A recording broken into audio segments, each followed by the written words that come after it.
എല്ലാവർക്കും മറ്റൊരു എപ്പിസോഡിലേക്ക് സ്വാഗതം. ഇന്നത്തെ എപ്പിസോഡിന്റെ തുടക്കത്തിൽ വിശ്വനെ അറസ്റ്റ് ചെയ്ത വിവരം പോലീസ് വിളിച്ച് സുധാകരൻ മാഷിനെ അറിയിക്കുകയാണ്. ഇത് കേൾക്കുന്ന മാഷ് എസ്ഐയോടെ പറയുന്നു, അതവനൊരു പതിവല്ലേ, പിന്നെന്തിനാണ് ഇപ്പം പ്രത്യേകമായിട്ട് ഇങ്ങോട്ട് വിളിച്ച് അറിയിക്കുന്നത്. ഇത് കേൾക്കുന്ന എസ്ഐ, അതിപ്പോ വിക്രമായിരുന്നെങ്കിൽ ഞാൻ നിങ്ങളെ വിളിക്കേണ്ട ആവശ്യം പോലുമില്ലായിരുന്നു. ഇത് പക്ഷേ നിങ്ങളുടെ മൂത്ത മകൻ വിശ്വ ആണ്. ഇത് കേൾക്കുന്ന മാഷ്, വിശ്വമോ? അങ്ങനെ അവിടെയുള്ള എല്ലാവരും തന്നെ മാഷിന്റെ അടുത്തേക്ക് ഓടിക്കൂടുന്നു. ഇത് കേൾക്കുന്ന വിനായകനാകട്ടെ മാഷിന്റെ കയ്യിൽ നിന്ന് ഫോൺ മേടിക്കുകയാണ്. അങ്ങനെ മാഷിന്റെ കയ്യിൽ നിന്ന് വിശ്വൻ ഫോൺ മേടിച്ച് സ്പീക്കർ മോഡിലിടുന്നു. നിങ്ങളുടെ മൂത്ത ചേട്ടൻ വിശ്വനെയാണ് അറസ്റ്റ് ചെയ്തിരിക്കുന്നതെന്നും അയാൾ അറിയിക്കുന്നുണ്ട്. അച്ഛനെ വിളിച്ചു പറയാനായിട്ട് അയാൾ തന്നെയാണ് പറഞ്ഞതെന്ന് എസ്ഐ പറയുമ്പോൾ മറുപടിയായി വിനായകൻ, സാറേ നിങ്ങൾക്ക് എന്തോ തെറ്റ് പറ്റിയതാ. വിശ്വേട്ടൻ അങ്ങനൊന്നും തെറ്റ് ചെയ്യുന്ന ആളല്ല, നിങ്ങൾക്ക് എന്തോ തെറ്റ് പറ്റിയിരിക്കുകയാണെന്നാണ് വിനായകൻ പറയുന്നത്. മറുപടിയായി എസ്ഐ, അതൊന്നുമല്ല, ഓഫീസിൽ നിന്ന് 10 ലക്ഷം രൂപ മോഷ്ടിച്ചു എന്നതാണ് കേസ്. ഓഫീസിൽ നിന്ന് അവർ പരാതിയും തന്നിട്ടുണ്ട്. എല്ലാ തെളിവുകളോടും കൂടാണ് അയാൾ അറസ്റ്റ് ചെയ്തിരിക്കുന്നത്. അത് പക്ഷേ ജാമ്യമില്ലാ വകുപ്പിനാണെന്ന് മാത്രം. പണം എങ്ങനെയാണ് നഷ്ടപ്പെട്ടത് എന്നതിനെപ്പറ്റി ഇയാൾ പറയുന്ന കഥയൊന്നും വിശ്വസിക്കാൻ പറ്റുന്നതല്ല. ഇനിയിപ്പോൾ ഞങ്ങൾക്ക് ഇവർ താഴെയുള്ള വിക്രമും കൂടെ ചേർന്നാണോ ഇത് പ്ലാൻ ചെയ്തതെന്നാണ് ഞങ്ങൾക്ക് അന്വേഷിക്കേണ്ടതെന്ന് എസ്ഐ. ഇത്രയും പറഞ്ഞ ശേഷം എസ്ഐ, ഞങ്ങളെന്തായാലും ഞങ്ങളുടെ ഭാഗത്തുനിന്ന് അറിയിച്ചു എന്നേ ഉള്ളൂ, എന്നാൽ ശരിയെന്ന് പറഞ്ഞ ശേഷം കോള് കട്ട് ചെയ്യുന്നു. അങ്ങനെ വീട്ടിലാകെ ഈ സമയം കരച്ചിലും ബഹളവും എല്ലാമാണ്. എന്തൊക്കെയാണ് നടക്കുന്നതെന്ന് കമല ശ്രീചേട്ടത്തി അച്ഛനോടായി പറയുന്നു. വിശ്വേട്ടൻ ഒരിക്കലും ഇങ്ങനൊന്നും ചെയ്യത്തില്ല, ഇതെന്തോ ചതിയാണ്. ആ മാനേജർ വിശ്വേട്ടനെ ചതിച്ചതായിരിക്കും. അതിനെപ്പറ്റി ഇന്നലെയാണ് ഏട്ടൻ എന്നോട് പറഞ്ഞതെന്ന് ശ്രീജ. എന്താണ് ഏട്ടൻ എന്നോട് പറഞ്ഞതെന്ന് വെച്ചാൽ, വിശ്വേട്ടൻ ജോലി ചെയ്യുന്ന കമ്പനിയിലെ പ്രധാന ഇൻവെസ്റ്റർ വേദയുടെ ചേട്ടനാണ്. ഇത് കേൾക്കുന്ന വേദ, ആര്, ശ്രീയേട്ടനോ? അതേന്ന് ശ്രീജ. നന്ദിനി ഇത് ഏറ്റുപിടിക്കുകയാണ്. അപ്പോൾ നീ വൈരാഗ്യം തീർക്കാൻ വേണ്ടി ഇങ്ങനൊരു പണി ഒപ്പിച്ചതാണോ എന്നാണ് നന്ദിനി ചോദിക്കുന്നത്. ഈ സമയം വിക്രമും മറ്റു സുഹൃത്തുക്കളും കൂടെ വർക്ക്ഷോപ്പിൽ ഓരോ പണികളിൽ ഏർപ്പെട്ടിരിക്കുകയാണ്. വിക്രം പണിയൊന്നും ചെയ്യാതെ മടിച്ചിരിക്കുന്ന കാണുന്ന രാജേട്ടൻ സജീവ് വരുമ്പോഴത്തേന് ഇവനെ മാറ്റി പകരം വേറൊരാളെ എടുക്കുന്ന കാര്യം നമുക്ക് പറയണമെന്ന് അവരോടായി പറയുന്നു. കേൾക്കുന്ന അനിയൻകുട്ടൻ രാജേട്ടനോടെ പറയുന്നുണ്ട്, രാജേട്ടൻ ഇല്ലാതിരുന്ന കുറച്ച് നാൾ ഇവൻ എല്ലാ പണിയും ചെയ്യാൻ ഭയങ്കര ഉത്സാഹമായിരുന്നു. ഏട്ടൻ തിരിച്ചു വന്നതോടുകൂടി എല്ലാം തന്നെ തീർന്നു. ഇത് കേട്ടിയുടൻ തന്നെ രാജേട്ടൻ, എന്നാ ശരി ഞാനങ്ങ് മാറിയേക്കാന്ന് പറയുമ്പോൾ അത് തടയിക്കാണ് വിക്രം. ഈ സമയം വിക്രമിന്റെ ഫോണിലേക്ക് ശ്രീജേടത്തി വിളിക്കുന്നു.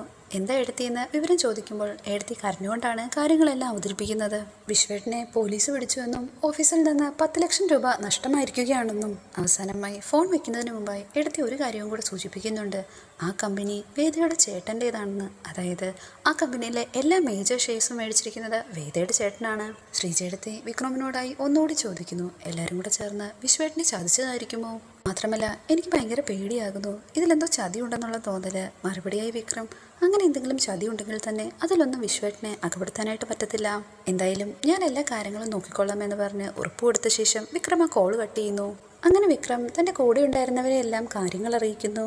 അവരും വിക്രമിന്റെ സംശയത്തിനോട് യോജിക്കുന്നു. അതായത് ശ്രീകാന്ത് മനഃപൂർവ്വം വിശ്വേട്ടനെ കൊടുക്കാൻ വേണ്ടി ചെയ്തു തന്നെയായിരിക്കും ഇത്. ഈ സമയം വിക്രമിന്റെ വീട്ടിൽ സുധാകരൻ മാഷ് എല്ലാവരോടും യാത്ര പറഞ്ഞ് അവിടെ നിന്നിറങ്ങുന്നു. പോകുന്നതിന് മുമ്പായി വിനായകനെ വിളിക്കുന്നുണ്ട്. ഇത് കേൾക്കുന്ന വിനായകൻ, എന്താ അച്ഛാ ഞാനും കൂടെ വരണോ എന്ന് ചോദിക്കുന്നു. മറുപടിയായി മാഷ്, വേണ്ട, പക്ഷേ ഈ ജോലിയുടെ കാര്യം നീ അല്ലേ വിശ്വനോട് പറഞ്ഞത്? ഇതിനുള്ള മറുപടിയായി വിനായകൻ പതറുന്ന സ്വരത്തിൽ, അതെ അച്ഛാ ഞാനാണ്, പക്ഷേ ഇതിന്റെ ആളുകൾ ആരൊക്കെയാന്ന് എനിക്കറിയത്തില്ലായിരുന്നു. അവിടുത്തെ മാനേജറിന്റെ ഫ്രണ്ട് എൻ്റെ ഒരു ക്ലയന്റ് ആണ്. അങ്ങനെയാണ് അവിടെ ഒരു വേക്കൻസി ഉണ്ടെന്ന് ഞാൻ അറിഞ്ഞത്. ഈ സമയം നന്ദിനി വിനായകന്റെ തലയിലോട്ട് കുറ്റമൊന്നും വരാതിരിക്കാൻ നേരെ വേദയുടെ നേർക്ക് തിരിഞ്ഞിരിക്കുകയാണ്. ഇവൾക്ക് ഏതായാലും നേരത്തെ അറിയാവുന്ന കാര്യമായിരിക്കും വിശ്വേട്ടൻ ജോലി ചെയ്യുന്നത് ഇവളുടെ ഏട്ടന്റെ കമ്പനിയിലായിരിക്കുമെന്ന്. വേണമെങ്കിൽ അറിയില്ലെന്നിപ്പോ മുഖത്ത് നോക്കി തന്നെ നുണ പറയുമായിരിക്കും. ഇത് കേട്ടിയുടൻ തന്നെ വേദ, സത്യമായിട്ടും എനിക്കൊന്നും അറിയത്തില്ലായിരുന്നു. വേദ എന്തിനാണ് ഇങ്ങനെ നുണ പറയുന്നതെന്ന് നന്ദിനിയെടുത്ത് ചോദിക്കുമ്പോൾ മറുപടിയായി, ഞാൻ പറഞ്ഞ സത്യമാണ്. ആ വീട്ടിൽ നിന്ന് ഞാൻ ഇറങ്ങുന്നത് വരെ ശ്രീകാന്തേട്ടന് അങ്ങനെ ഒരു കമ്പനിയുമായിട്ട് യാതൊരുവിധ ബന്ധവും ഇല്ലായിരുന്നു. പിന്നീട് അങ്ങനെ വല്ല കമ്പനിയുടെ ഷെയറുകൾ വാങ്ങിയതായിട്ട് എനിക്കൊരു അറിവുമില്ല. ഇത് കേൾക്കുന്ന നന്ദിനി, അപ്പോൾ നീ പറഞ്ഞു വരുന്നതൊക്കെ ഞങ്ങളങ്ങ് വിശ്വസിക്കണമായിരിക്കും അല്ലേ? അതിനുശേഷം നേരെ ശ്രീജേടത്തിയുടെ നേർക്ക് തിരിയുന്നു. എഴുത്തിയല്ലായിരുന്നോ ഇവൾ ചെയ്യുന്ന എല്ലാത്തിനും ന്യായീകരിച്ച് പുറകെ നടന്നത്? ഇപ്പൊ മതിയായോ? നന്ദിനി ഇങ്ങനെയൊക്കെ ഓരോന്ന് പറയുന്നത് കേട്ടിടൻ തന്നെ വേദ നേരെ ചെന്ന് ശ്രീജേടത്തെ ആശ്വസിപ്പിക്കാൻ പറയുകയാണ്. സത്യമായിട്ടും എനിക്ക് ഇങ്ങനൊന്നും അറിയില്ലായിരുന്നു. അഥവാ എന്തെങ്കിലും സൂചന എനിക്ക് കിട്ടിയിരുന്നെങ്കിൽ ഞാൻ അപ്പോൾ തന്നെ വിശ്വേട്ടനോട് പറഞ്ഞേനെ. നന്ദിനിയാകട്ടെ എരുതിയിൽ എണ്ണ ഒഴിച്ചുകൊണ്ടിരിക്കുകയാണ്. അന്നിവൾ വീട്ടിൽ കയറി വന്നതേ പകയും മനസ്സിൽ വെച്ചിട്ടാണെന്ന് ഞാൻ പറഞ്ഞപ്പോൾ നിങ്ങളാരും വിശ്വസിച്ചില്ലല്ലോ. ഇപ്പം നിങ്ങൾക്ക് ബോധ്യമായില്ലേ എന്ന് നന്ദിനി തുടരുകയാണ്. ഇവൾക്ക് പക വിക്രമനോട് മാത്രമല്ല ഈ വീട്ടിലെ ഓരോരുത്തരെയായി ഇവൾ നശിപ്പിച്ചുകൊണ്ട് തന്നെ ഇരിക്കും. എന്നാലും എൻ്റെ വേദേ, ആ പാവം വിശ്വേട്ടനോട് ഇതൊന്നും വേണ്ടിയിരുന്നില്ലെന്ന് നന്ദിനി. ഇതെല്ലാം കേട്ടിട്ട് സഹി കെട്ടി നിൽക്കുന്ന വേദ ദേഷ്യത്തോടെ നന്ദിനിയോടാ ചോദിക്കുന്നു, ഞാൻ എന്ത് ചെയ്തെന്നാണ് എടതി പറഞ്ഞു വരുന്നത്? ആ കമ്പനിയിലേക്ക് വിശ്വേട്ടനെ നിർബന്ധിച്ചയച്ചത് ഞാനാണോ? ഇത് കേട്ടപാടെ വിനായകൻ അങ്ങോട്ടേക്ക് ഓടിയെത്തുന്നു. അയ്യോ, ഞാനൊന്നും അറിഞ്ഞിട്ടില്ല. ഒരു ജോലി ഉണ്ടെന്ന് അറിഞ്ഞു, അതിവിടെ വന്ന് ഞാൻ പറഞ്ഞു. സമ്മതിച്ചു. പക്ഷേ അത് ശ്രീകാന്തേട്ടൻ്റെ കമ്പനി ആണെന്ന് തന്നെ അറിഞ്ഞിട്ടാണ് വിശ്വേട്ടനെ അവിടേക്ക് വിനായകേട്ടൻ ജോലിക്ക് അയച്ചതെന്ന് ഞാൻ പറഞ്ഞാലോ? വേദ ഈ പറഞ്ഞത് കേട്ടയുടൻ തന്നെ ചെറുതായി ഒന്ന് പതറി നിൽക്കുകയാണ് നന്ദിനിയും വിനായകനും. നന്ദിനി ഉടൻ തന്നെ പറയുന്നുണ്ട്, ഞങ്ങൾക്ക് അങ്ങനൊന്നും വിശ്വേട്ടനോട് ചെയ്യേണ്ട ആവശ്യമില്ലെന്ന് ഇവിടെ എല്ലാവർക്കും തന്നെ അറിയാം. അങ്ങനെയെങ്കിൽ ഞാനും അങ്ങനൊന്നും ചെയ്യില്ലെന്ന് ഇവിടെ എല്ലാവർക്കും അറിയാമെന്ന് വേദ പറയുന്നു. വേദ തുടരുകയാണ്, മാത്രമല്ല വിശ്വേട്ടൻ അങ്ങനൊന്നും ചെയ്യില്ലെന്ന് ഇവിടെ എല്ലാവർക്കും തന്നെ അറിയാം. അങ്ങനെയുള്ളപ്പോൾ ഇങ്ങനൊരു സംഭവം ഉണ്ടായതിന് പിന്നിൽ എന്തോ ഒരു ട്രാപ്പുണ്ട്. ഇതിന് പിന്നിൽ എന്തെങ്കിലും ചതിയുണ്ടോ, അല്ലെങ്കിൽ ആരെങ്കിലും വിശ്വേട്ടനെ കുടുക്കിയതാണോ? അങ്ങനെയൊക്കെ കണ്ടെത്താനായിട്ട് ഈ നാട്ടിലൊരു സംവിധാനമുണ്ട്. ഇത്രയും പറഞ്ഞതിന് ശേഷം വേദ നേരെ കമലയുടെ അടുത്തേക്ക് ചെല്ലുകയാണ്. അമ്മേ, ചെയ്യാത്ത തെറ്റിനൊരിക്കലും വിശ്വേട്ടൻ ശിക്ഷ അനുഭവിക്കേണ്ടി വരത്തില്ല. അത് എൻ്റെ വാക്കാണ്.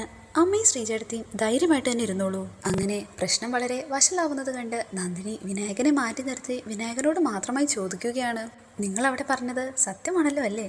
അത് ശരിക്കും അയാളുടെ കമ്പനിയാണെന്ന് നിങ്ങൾക്ക് അറിയില്ലായിരുന്നല്ലോ അല്ലേ? മറുപടിയായി വിനായകൻ, ഇല്ലടി, അയാളുമായിട്ടുള്ള എൻ്റെ എല്ലാ ഡീലും നിനക്കറിയാവുന്നതല്ലേ? ഇത് കേൾക്കുന്ന നന്ദിനി, അതൊക്കെ അറിയാം. എന്നാലും എങ്ങാനും നിങ്ങളും ഇതിൽ ഇടപെട്ടിട്ടുണ്ടെന്ന് വല്ലതും തെളിഞ്ഞാൽ ഞാനിപ്പോൾ ഇവിടെ കലക്കേണ്ട ഇരട്ടി എനിക്ക് തന്നെ തിരിച്ചു കിട്ടും. ഇത് കേൾക്കുന്ന വിനായകൻ നന്ദിനിയോടെ പറയുന്നു, ഞാൻ പ്രത്യേകിച്ച് ഇതിനൊന്നും കൂട്ടുനിന്നിട്ടില്ല. അതുകൊണ്ട് തന്നെ ഒരു കുഴപ്പം വരത്തില്ല. നീ ധൈര്യമായിട്ടിരിക്കാൻ. ഈ സമയമായപ്പോഴേക്കും സുധാകരൻ മാഷും വിക്രവും പോലീസ് സ്റ്റേഷനിലേക്ക് എത്തിച്ചേർന്നിരിക്കുകയാണ്. അവർ ചെന്നപാടെ തങ്ങൾക്ക് വിശ്വത്തോട് സംസാരിക്കണമെന്നുള്ള ആവശ്യം ഹെഡ് കോൺസ്റ്റബിളിനെ അറിയിക്കുന്നു. അത് കേൾക്കുന്ന അയാൾ SI സാറിൻ്റെ പെർമിഷൻ ഇല്ലാതെ ഒന്നും അനുവദിക്കില്ലെന്ന് പറയുന്നു. അകത്ത് പോയി പെർമിഷൻ ചോദിക്കാൻ എന്നോണം ഹെഡ് കോൺസ്റ്റബിൾ അകത്തേക്ക് പോകുമ്പോൾ SI അയാളോടായി പറയുന്നു, അവരോട് വേഗം തന്നെ വിശ്വത്തിനോട് സംസാരിച്ച ശേഷം എൻ്റെ റൂമിൽ വന്ന് എന്നെ കാണാനായിട്ട് പറയൂ. മാഷ് എന്തെങ്കിലും ചോദിക്കുന്നതിന് മുമ്പായി തന്നെ വിശ്വം പറയുന്നു, ഞാനത് ചെയ്തിട്ടില്ല അച്ഛാ, ഞാൻ അങ്ങനെ ഒന്നും ചെയ്തിട്ടില്ല. മറുപടിയായി മാഷ്, നീ അങ്ങനൊന്നും ചെയ്യത്തില്ലെന്ന് എനിക്കറിയാം. ഇവരാരും തന്നെ വിശ്വസിച്ചില്ലെങ്കിലും ഞങ്ങൾക്ക് വിശ്വേട്ടനെ അറിയാമെന്ന് വിക്രവും കൂട്ടിച്ചേർക്കുന്നു. വിശ്വേട്ടനെ ചെയ്യില്ലെന്ന് ഞങ്ങൾക്ക് ഉറപ്പുണ്ട്. പക്ഷേ അതൊന്നും കൊണ്ട് കാര്യമില്ലല്ലോ. എനിക്കാകട്ടെ ആകപ്പാടെ പേടിയാകുന്നു എന്ന് വിക്രത്തിനോടായി വിശ്വം പറയുന്നു. ഇത് കേൾക്കുന്ന വിക്രം, ഏട്ടൻ ധൈര്യമായിട്ടിരിക്കുക. തെറ്റ് ചെയ്യാത്തവര് പേടിക്കേണ്ട ആവശ്യമില്ലല്ലോ. ശരിക്കും എന്താ ഉണ്ടായെന്ന് ഞങ്ങളോടൊന്ന് പറയാനായിട്ട് ആവശ്യപ്പെടുന്നു. അങ്ങനെ വിശ്വം നടന്ന സംഭവങ്ങളെല്ലാം ഓരോന്നായി വിക്രത്തോടും അച്ഛനോടും പറയുന്നു. എല്ലാം കഴിഞ്ഞ് ഞാൻ തിരിച്ച് ഓഫീസിലേക്ക് ചെന്നതും മാനേജർ ആകട്ടെ ഓണറിനെ വിളിച്ചു വരുത്തി. അപ്പോഴേക്കും തന്നെ പോലീസും അവിടേക്ക് വന്നിരുന്നു. ഞാൻ മോഷ്ടിച്ചതാണെന്ന് ഓണറിന്റെ മൊഴിയുണ്ടായിരുന്നു. ഇത് കേൾക്കുന്ന വിക്രം, ആരാണ് ഓണറെന്ന് വിശ്വേട്ടനോട് ചോദിക്കുന്നു. മറുപടിയായി വിശ്വേട്ടൻ, അത് ഞാൻ ഇതുവരെ ഇവിടെ പറഞ്ഞിട്ടില്ല. ഞാൻ വിചാരിച്ചിരുന്നത് ഒരു സേർട്ടിൻ്റെ കമ്പനിയാണെന്നാണ്. പക്ഷേ വേദയുടെ ഏട്ടൻ ശ്രീകാന്തിൻ്റെ ആയിരുന്നു ആ കമ്പനിയെന്ന് ഞാൻ പിന്നീടാണ് അറിഞ്ഞത്. ഇത് അറിഞ്ഞുടൻ തന്നെ എന്താ ഞങ്ങളോട് പറയാഞ്ഞെന്ന് വിക്രം പരാതി പറയുമ്പോൾ, അത് ഞാൻ അറിഞ്ഞതുപോലും ഈ അടുത്താണെന്ന് വിശ്വം പറയുന്നു. മാഷ് വിശ്വത്തിനോടായി ചോദിക്കുന്നു, നിനക്കെങ്കിൽ ഇത് അറിഞ്ഞപ്പോഴെങ്കിലും ഞങ്ങളോട് പറയത്തില്ലായിരുന്നോ? മറുപടിയായി വിശ്വം, ഞാനത് മനഃപൂർവ്വം പറയാതിരുന്ന അച്ഛാ, ഈ ജോലി കൂടി കളയാനായിട്ട് വയ്യാത്തോണ്ട്. മാത്രമല്ല എന്നോടങ്ങനെ വൈരാഗ്യവും ദേഷ്യവും ഒന്നും കാണിച്ചുമില്ല. ഇത് കേട്ടപാടെ വിക്രം, എന്നിട്ടിപ്പോൾ കണ്ടില്ലേ, അവസാനം കള്ളക്കേസിൽ കൊടുക്കി അകത്താക്കിയില്ലേ? വിശ്വേട്ടൻ വിക്രമിനോടായി പറയുന്നു, എനിക്കിവിടെ ഇങ്ങനെ കിടക്കാൻ വയ്യ വിക്രം, എങ്ങനെയെങ്കിലും എന്നെ ഒന്ന് പുറത്താക്ക്. വിശ്വേട്ടന് ധൈര്യം പകർന്നു കൊടുക്കാനായിട്ട് വിക്രം ഇപ്പോൾ പറയുന്നു, ഞാൻ എന്തായാലും SIനെ കണ്ട് ഒന്ന് സംസാരിച്ചിട്ട് വരട്ടെ. അങ്ങനെ അവർ SIയുടെ റൂമിലേക്ക് എത്തുന്നു. അവരെ കണ്ടപാടെ SI, അനിയൻ ഗുണ്ടായിസം, ചേട്ടനാകട്ടെ മോഷണവും. ഇനി അച്ഛനെന്താണാവോ ഉദ്ദേശമെന്ന് പറഞ്ഞ് നേരെ സുധാകരൻ മാഷിന്റെ നേരെ തിരിയുമ്പോൾ, സാറേ മര്യാദയ്ക്ക് സംസാരിക്കണമെന്നാണ് വിക്രം പറയുന്നത്. ഇത് കേട്ട് വിക്രമിന്റെ നേരെ തട്ടിക്കയറുകയാണ് SI. ഈ സമയം മാഷ് SIയോടായി സംസാരിക്കുന്നു, സർ അവനൊരു പാവമാണ്, അവനൊരിക്കലും ഇങ്ങനൊന്നും ചെയ്യില്ല, ഇതാരോ അവനെ ചതിച്ചതാണ്. പക്ഷേ SI പറയുന്നത് മറ്റൊന്നാണ്. ഇതൊക്കെ നിങ്ങൾ നേരെ ചെന്ന് കോടതിയിൽ പറഞ്ഞാൽ മതി. ഞങ്ങൾക്ക് പരാതി കിട്ടി, ഞങ്ങൾ അറസ്റ്റ് ചെയ്തു.